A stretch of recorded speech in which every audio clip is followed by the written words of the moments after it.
নমস্কার সবাইকে, সবাই কেমন আছেন?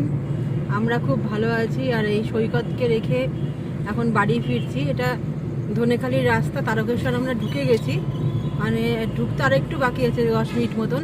আর দেখুন কত রাস্তায় গাড়ি, মানে এইগুলো করে সব ওই বাবার মাথায় জল ঢালবে বলে যারা এসছে তাদের গাড়ি। এখান থেকে লাইন, মানে আরও 1 কিলোমিটার আগে থাকতে লাইন ছিল। তো তখন আমি মুড়ি খাচ্ছিলাম বলে এই জন্য আর ভিডিওটা করিনি, তাই ভাবলাম এখন আপনাদের দেখাই। তো দেখুন এদিক থেকেও তারকেশ্বর মন্দির যাওয়া যায়, খানিকটা ভিড় দেখে নিন, সব নো এন্ট্রি। দুদিকে এত গাড়ি, এদিকে ওদিকে, ওই জন্য জাম হয়ে যাচ্ছে বারবার।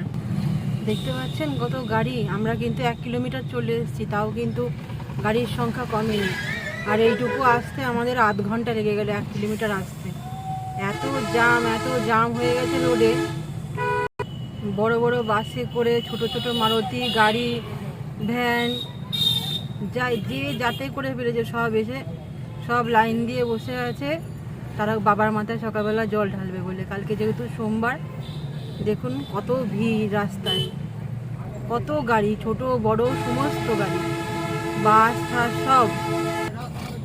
আমি পুরো অবাক, এত মানুষ সামান্য ধনেখালির রাস্তা দিয়ে এসছে, তাহলে তারকেশ্বরের রাস্তা দিয়ে কত লোক এসছে। দেখুন কত মানুষ, কত লোকজন, কত গাড়ি, বুঝতেই পারছেন। একটা রোডের সাইড পুরো আটকানো, আর আমরা একটা সাইড দিয়ে যাচ্ছি, তার মানে কত গাড়ি এখানে। আর সকালবেলা দেখুন আমাদের এখান থেকে ভাগিয়ে দিয়েছিল।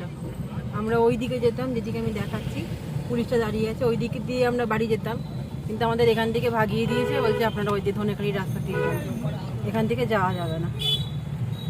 শুধু ধনেখালির রাস্তা না, দেখুন আমরা এখন বাড়ি যাচ্ছি চাপাডাঙ্গার দিকে।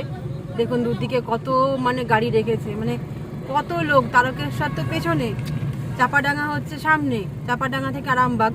দেখুন এখানেও কত লোক, তার মানে কত পরিমাণে মানুষ আসে শুধুমাত্র বাবার মাথায় একটু জল ঢালবে বলে। রাত্রিবেলা ভিডিওটা করছি দূর থেকে, যখন গাড়িতে আলো মারছে তখন একটু ভিডিওটা হয়তো একটুখানি খারাপ লাগবে দেখতে, কিন্তু এত গাড়ি দেখে আমি মানে এতটাই অবাক হয়ে গেছি যে কত মানুষ তার মানে অপেক্ষা করছে বাবার জন্য, সেই জন্য একটুখানি দেখালাম। তারকেশ্বর পেছনে ফেলে আমরা 2 কিলোমিটার চলে এসেছি, তাও দেখুন এখানেও গাড়ি ভর্তি, গাড়ি, লরি, বাস এখানেও ভর্তি। এগুলো কিন্তু রাস্তায় দাঁড়িয়ে নেই, এগুলো কিন্তু এতে করেই কিন্তু সবাই এসছে বাবার মাথায় জল ঢালবে বলে। যে আমরা আরামবাগ ঢুকছি, এখানে অনেকটা দেরি আছে, কিন্তু রাস্তা এত সুন্দর করে দিয়েছে না, আগে খুব কষ্ট হতো যেতে।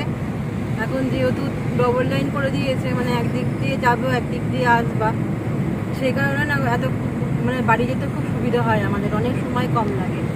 মানে যত রোড আসি তার থেকে আরামবাগের রোডটা এখন সব থেকে ভালো, তাই তোমাদের একটু দেখিয়ে দিলাম। এই যে বাড়ি চলে এসেছি, মা কি পাঠিয়েছে তোমাদের দেখিয়ে দিই। এখানে আছে মাংস আর ভাত, আর চিচিঙ্গা ভাজা, পটল ভাজা, কাঁকরোল ভাজা। শুধু আমাদের ভাত নয়, ওদের ভাতও পাঠিয়েছে। এই যে এখানে ওদের ভাত আর মাংস আছে, ছোট দেখতে লাগছে কিন্তু অনেকটাই ভাত আছে, আর ঘরেও একটু ভাত আছে ফ্রিজে। আর ওর বাবা গেছে গাড়ি রাখতে। আর এখানে দেখো, বললাম না এরা থাকবেই, বৃষ্টি হয়েছে খুব, বসে আছে এখন খাবে।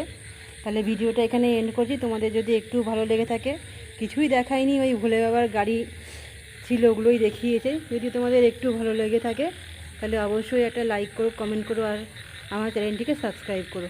তাহলে সবাই খুব ভালো থেকো।